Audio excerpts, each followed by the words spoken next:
What are you getting ready to do? Go to the other side. You're gonna try and go all the way across? Yeah. We are John and Michelle, and we believe memories are more valuable than material possessions. That's why we waved goodbye to 2,400 square feet of house and said hello to our 35-foot fifth wheel.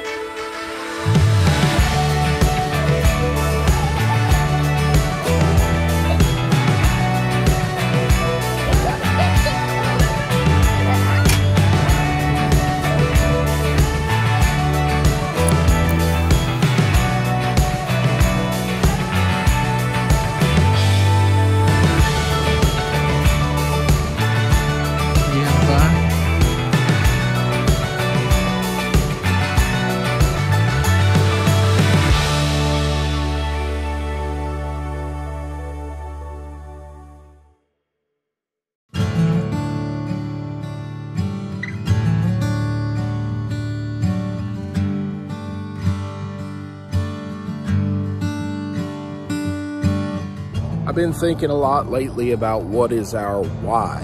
Why are we doing this? I think that it's a question that not a lot of people will come out and ask, but a lot of people will wonder to themselves. And I wanted to take the opportunity in this episode to, alongside of my wife, give you some of the reasons as to what is our why. Why are we doing this? Why would we take a 6-year-old and a 3-year-old and move from a 2-story home on a quiet cul-de-sac in a really good neighborhood and put them in a rolling cracker box and travel to unknown places? That's part of the appeal, is the unknown places. So we're going to talk about that. We're going to explore Lazy L&L Campground in New Braunfels, Texas, and we're really excited to take you along.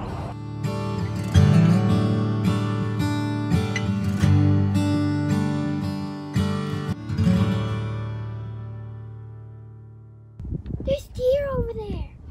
So we are at Lazy L&L Campground near New Braunfels, Texas, and the sun is going down behind the hills. There are the kids, and that's what they're watching. You should learn how to ride cute. Those are deer.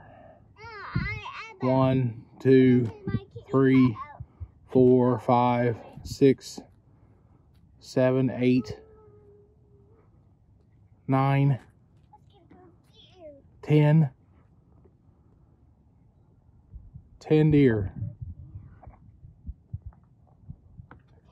We've seen lots of deer since we arrived, but it wasn't until today that I was actually able to see why there are so many deer. There's a feeding station. Absolutely gorgeous setting.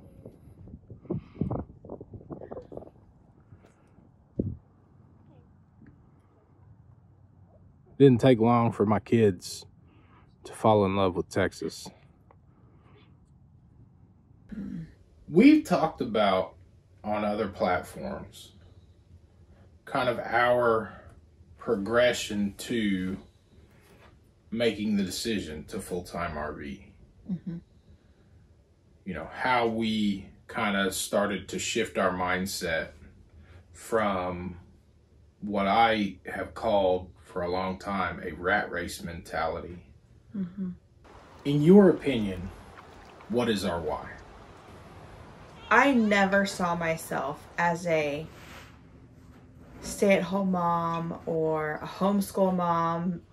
On top of that, I was always career focused. Mm-hmm. And for whatever reason, once I obtained the career that I enjoyed and was striving for, I realized whatever it was wasn't there. Yeah. About a year after Maddie was born is when this change happened. I really was having a hard time balancing motherhood and working, a working mom, a traveling working mom. And I know that's hard for a lot of people. And then some people don't probably, I don't know. I think it just depends on where you are. And I think God has grown me and kind of evolved my heart and my way of thinking about family and the importance of pouring yourself into your children. And it's not all about me. And that's probably the hardest lesson to learn in life, is it's not about us. It's not about us as individuals, actually. It's about what we are doing for others, whether that's others in our community or others in our church or others in our neighborhood or others in our children, others in our husband. It's about giving of yourself, because that's what God gave to us. He gave himself to us. And I think that's probably the biggest part of my journey through this, is that I didn't realize how selfish I was until I had kids. Kids tend to expose a lot in people, at least in me.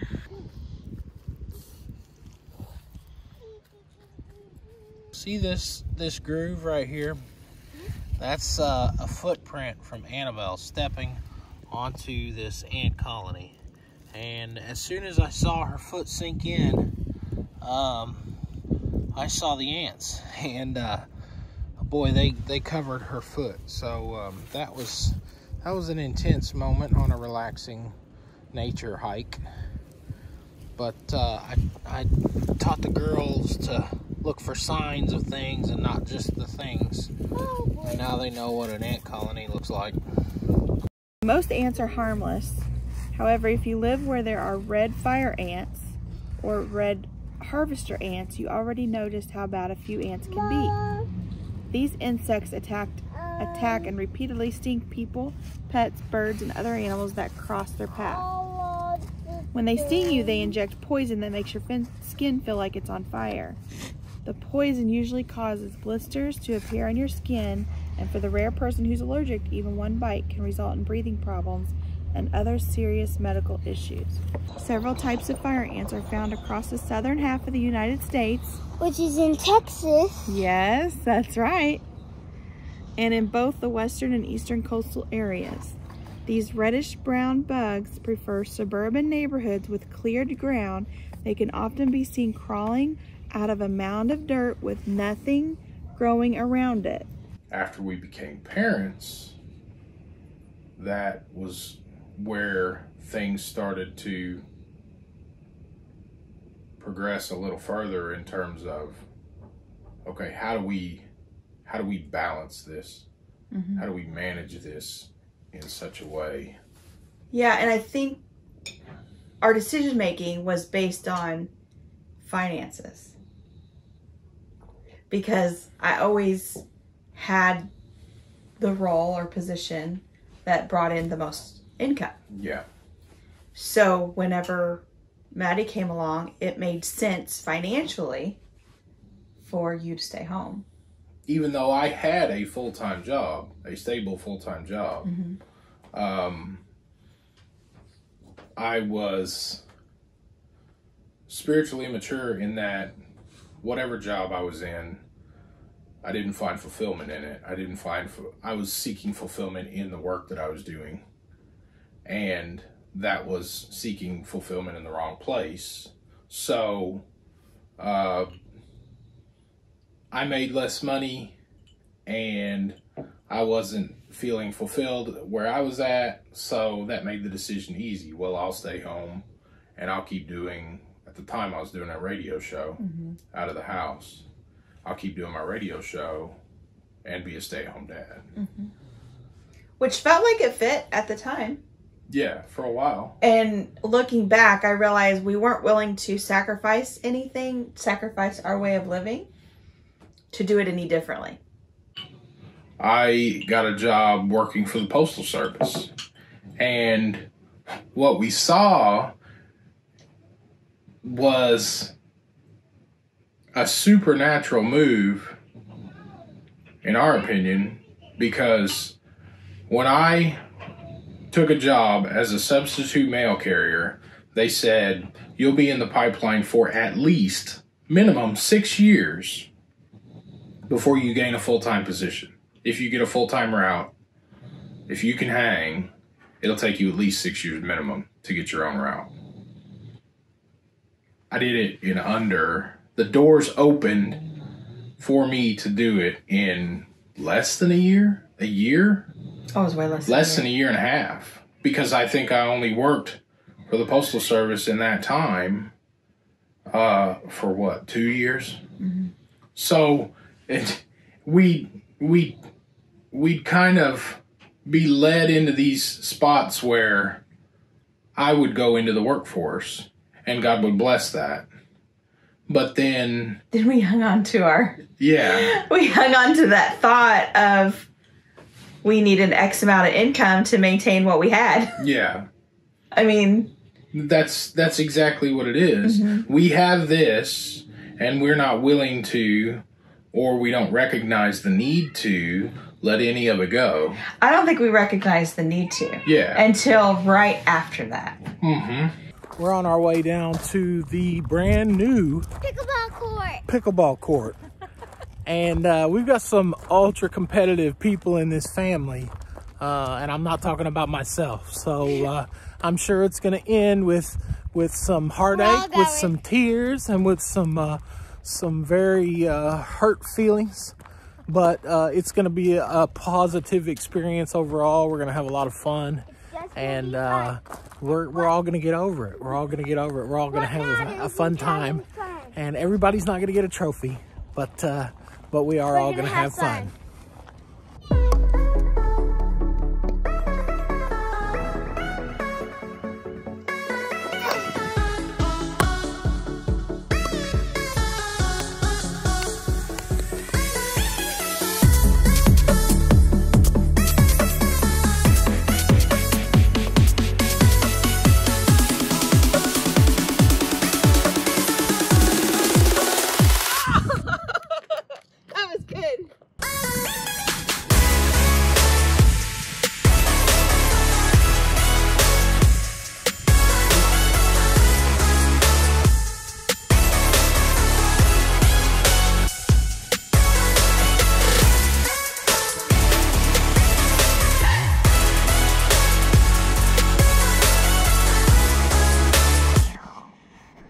Then we realized, I don't know what it was specifically, but we started thinking, why do we need all this stuff? Why do we need all this house? Why, we started asking ourselves why. Yeah. A lot. Yeah. Do we need 2 cars? Yeah. And then we started. Do we need 4 bedrooms? Right. Yeah. And do we need to live in the area that we lived in? Because it was higher property taxes and higher costs of living. Higher everything. Yeah. Yeah. So once we started seeing our stuff as stuff and not our possessions, then I think that's when everything started to shift. Yeah. Significantly shift. Yeah. And at that point, it became what are we going to do? Are we going to, we've made the decision, we're going to move to a more minimalist lifestyle. Are we going to try homesteading? Or full-time RV had come on the radar with some of the folks that we were watching on YouTube, and it was entertaining and it was cool, and we've done travel before we had kids. Would you like to say anything to your future children? Hopefully this is the last road trip we're taking together by ourselves. Are you excited? I am excited. You know, very few people get to do things like this. I know. We've been blessed to see some pretty amazing stuff. Why are you taking me while you're talking? Because the battery's almost dead. And we've done a little bit with kids. And it was like, man, wouldn't it be neat to do something like that? But I personally was the one that was like, no, I don't see that as an option for us. Mm-hmm. But then the idea started getting kicked around more and more, and we made the decision that that's the route that we were going to choose. Just all kinds of emotions coming up all of a sudden, but it's all good. It's really cool to be here and to try new things. That's the whole point. That's the whole point. Get out of that comfort zone, get out of that rat race, and man, go experience the best that life has to offer. Because the best that life has to offer for us is not cubicle living 40, 50, 60 hours a week. And I'd love to have a recliner, but I don't want to be chained to one.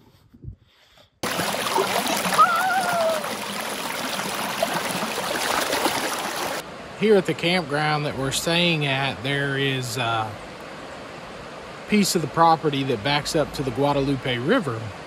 And there's an entrance at the very back end of the campground called Devil's Playground. And you descend a set of steps, and there's this really beautiful area back here. There's gentle rapids and lots of beautiful mature trees that line both sides of the river. And as you can see behind me, there's a huge number of people who have been coming down here to fly fish. It's really neat to see this setting, first of all, but secondly, the people coming down here to enjoy their hobby of fly fishing.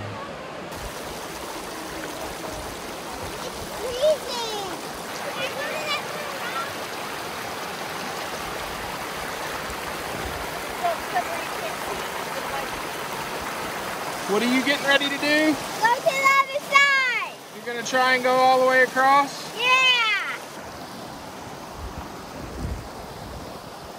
So Dad made it to the other side. Now I'm gonna set the camera up and I'm gonna go try and help bring them across. Wish me luck.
Hey, you guys just crossed the Guadalupe River.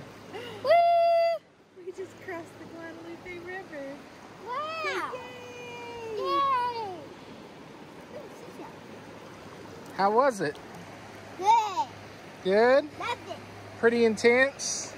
What did you like about it? Yeah, we got to find seashells at the end. Yeah, I said, Maddie, I got to get you back over there now because there's all kinds of little seashells. And we found out. Annabelle's going fishing. Annabelle's going fishing, and we just got done going across the river and coming back. What did you think about that? I liked it. You liked it? We got to get seashells. We got seashells. Yeah, when we got over there was a nice little hidey hole with a bunch of seashells and rocks. Nice. Yeah. Mom, what do you think? I think it was a cool experience to feel that It river was gorgeous. flowing, and we could see everything that we were stepping on. It was gorgeous. It was gorgeous, darling. It's kind of like a team building exercise too. 'Cause we all had to work together to keep each other from falling in. Yeah. Oh, you got a big leap. Or we were worried about She got a big leap. pulling each other in. Yeah. It's all about building confidence. Building confidence in where we place our faith. Because that, in turn, builds confidence in our ability to live this lifestyle, make the changes that we've made, and make the changes that we feel like we need to make still. It also builds our confidence to teach our children. We have to be learners as well as teachers. And what we're seeing is that as we become learners and as we become teachers, they are gaining confidence in their ability to then investigate on their own. And they are becoming fascinated with creation. Which is so cool to watch. Yeah. Yeah. To see that develop in your kid. I mean, that's just something I never would have even thought would be a perk to this lifestyle, actually. Our why is because we really feel like this is where God's led us. We feel like that this has been a slow change and a slow evolution of how we think and where our hearts are. And we feel like He's in it. And this is where we're to be for the season. And it touches every area of our life too. We're finding out that our why, the list is getting longer. It all revolves around that one thing in Christ. But the list gets longer off of that the further we get into this adventure. So essentially, it's why not?